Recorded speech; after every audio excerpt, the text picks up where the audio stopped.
بسم اللہ الرحمن الرحیم۔ السلام علیکم۔ اس ویڈیو میں ہم تفسیر ابن کثیر ضیاء القرآن کو آگے کنٹینیو کریں گے۔ اس سے پہلے اگر آپ نے سبسکرائب نہیں کیا تو سبسکرائب کر لیں اور بیل آئیکن پریس کر دیں۔ تو شروع کرتے ہیں سورہ نساء آیت نمبر 172 173 172 173۔ لن يستنكف المسيح ان يكون عبدا لله ولا الملائكة المقربون ومن يستنكف عن عبادته ويستكبر فسيحشرهم إليه جميعا فأما الذين آمنوا وعملوا الصالحات فيوفيهم أجورهم ويزيدهم من فضله وأما الذين استكنفوا واستكبروا فيعذبهم عذابا أليما ولا يجدون لهم من دون الله وليا ولا نصيرا۔ ترجمہ: ہرگز آر نہ سمجھے گا مسیح علیہ السلام کہ وہ بندہ ہو اللہ کا، اور نہ ہی مقرب فرشتے اس کو آر سمجھیں گے، اور جسے آر ہو اس کی بندگی سے اور وہ تکبر کرے تو اللہ جلد ہی جمع کرے گا ان سب کو اپنے ہاں۔ پھر جو ایمان لائے اور نیک عمل کیے تو اللہ تعالیٰ پورا پورا دے گا انہیں ان کے اجر، اور زیادہ بھی دے گا انہیں اپنے فضل و کرم سے۔ لیکن جنہوں نے آر سمجھا بندہ بننے کو اور تکبر کیا تو عذاب دے گا انہیں دردناک عذاب، اور نہ پائیں گے اپنے لیے اللہ کے سوا کوئی حمایتی اور نہ کوئی مددگار۔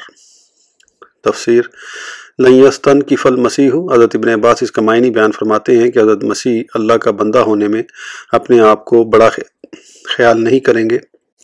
حضرت قتادہ فرماتے ہیں کہ انہیں اللہ کا بندہ ہونے میں کوئی آر محسوس نہیں ہوگی۔ بعض حضرات نے اس آیت سے استدلال کیا ہے کہ فرشتے انسانوں سے افضل ہیں، لیکن ان کا استدلال صحیح نہیں، کیونکہ یہاں ملائکہ کا عطف مسیح پر ہے اور استنکاف کا معنی رکنا ہے، اور فرشتوں میں یہ قدرت حضرت مسیح سے زیادہ ہے، اس لیے یہاں ان کا عطف کیا گیا ہے، اور رکنے پر زیادہ قادر ہونے سے ان کی افضلیت لازم نہیں آتی۔ اور یہ بھی کہا گیا ہے کہ جس طرح لوگ حضرت مسیح کی پوجا کرتے تھے اسی طرح وہ فرشتوں کی بھی عبادت کرتے تھے۔ یہاں اللہ تعالیٰ نے یہ بیان فرما دیا کہ یہ فرشتے بھی اس کے بندے اور اس کی مخلوق ہیں، جیسا کہ ارشاد فرمایا وَقَالُوا اتَّخَذَ الرَّحْمَنُ وَلَدًا سُبْحَانَهُ بَلْ عِبَادٌ مُکرمون۔ ترجمہ: اور کفار کہتے ہیں بنا لیا ہے رحمان نے فلاں کو اپنا بیٹا، یہ کیوں کر ہو سکتا ہے، بلکہ وہ تو اس کے معزز بندے ہیں۔ اس لیے یہاں ارشاد فرمایا وَمَن يَسْتَنْكِفْ عَنْ عِبَادَتِهِ، یعنی اللہ تعالیٰ قیامت کے دن ان سب کو اپنے سامنے جمع فرمائے گا اور ان کے درمیان عادلانہ فیصلہ فرمائے گا جس میں کسی پر ظلم و ستم نہ ہوگا۔ اسی لیے ارشاد فرمایا فَأَمَّا الَّذِينَ آمَنُوا وَعَمِلُوا الصَّالِحَاتِ، یعنی اللہ تعالیٰ ان کو ان کے نیک اعمال کے مطابق انہیں اجر و ثواب عطا فرمائے گا، بلکہ اپنے خاص فضل و احسان اور رحمت واسع سے مزید انعام بھی فرمائے گا۔ ایک مرفوع حدیث میں رسول اللہ صلی اللہ علیہ وسلم نے اس آیت کی وضاحت فرمائی ہے کہ اجورہم کا معنی یہ ہے کہ اللہ تعالیٰ انہیں جنت میں داخل فرمائے گا، اور زیادتی فضل کا معنی یہ ہے کہ جن لوگوں کے لیے نار جہنم واجب ہو چکی ہوگی ان کے لیے ان لوگوں کی شفاعت قبول فرما لے گا جن کے ساتھ انہوں نے دنیا میں کوئی احسان کیا ہوگا، لیکن اس کی سند ثابت نہیں۔ ہاں اگر اس کو عبداللہ بن مسعود پر موقوف مانا جائے تو ٹھیک ہے۔ آج مجھے تھوڑی الرجی بھی ہوئی ہے اور گلا کچھ ٹھیک نہیں ہے، تو یہ بریتھنگ کا شاید آپ کو آواز آئے گی، اس کے لیے میں معذرت چاہتا ہوں۔ وَأَمَّا الَّذِينَ اسْتَنكَفُوا، اور وہ لوگ جو اللہ کی اطاعت اور عبادت سے رکے رہے اور تکبر کرتے رہے تو اللہ تعالیٰ انہیں دردناک عذاب دے گا، اور وہ اللہ کے سوا کوئی معاون و مددگار نہیں پائیں گے، جیسا کہ ارشاد باری تعالیٰ ہے ان الذین یستکبرون عن عبادتی سیدخلون جہنم داخرین۔ ترجمہ: بے شک وہ لوگ جو میری عبادت کرنے سے تکبر کرتے ہیں وہ عنقریب جہنم میں داخل ہوں گے ذلیل و خوار ہو کر۔ یہ لوگ اس طرح اللہ کی عبادت نہیں کرتے تھے اور تکبر کیا کرتے تھے، اسی طرح ان کو ذلیل و خوار کر کے جہنم میں داخل کر دیا جائے گا۔ سورہ نساء آیت نمبر 174 175 174 175۔ یا ایھا الناس قد جاءکم برہان من ربکم وانزلنا الیکم نورا مبینا فاما الذین آمنوا باللہ واعتصموا بہ فسیدخلہم فی رحمۃ منہ وفضل ویہدیہم الیہ صراطا مستقیما۔ ترجمہ: اے لوگو، آ چکی ہے تمہارے پاس ایک روشن دلیل تمہارے پروردگار کی طرف سے، اور ہم نے اتارا ہے تمہاری طرف نور درخشاں، تو جو لوگ ایمان لائے اللہ تعالیٰ پر اور مضبوطی سے پکڑ لیا اللہ کی رسی کو تو عنقریب داخل کرے گا اپنی رحمت اور اپنی فضل میں، اور پہنچائے گا انہیں اپنی طرف لے جانے والی سیدھی راہ پر۔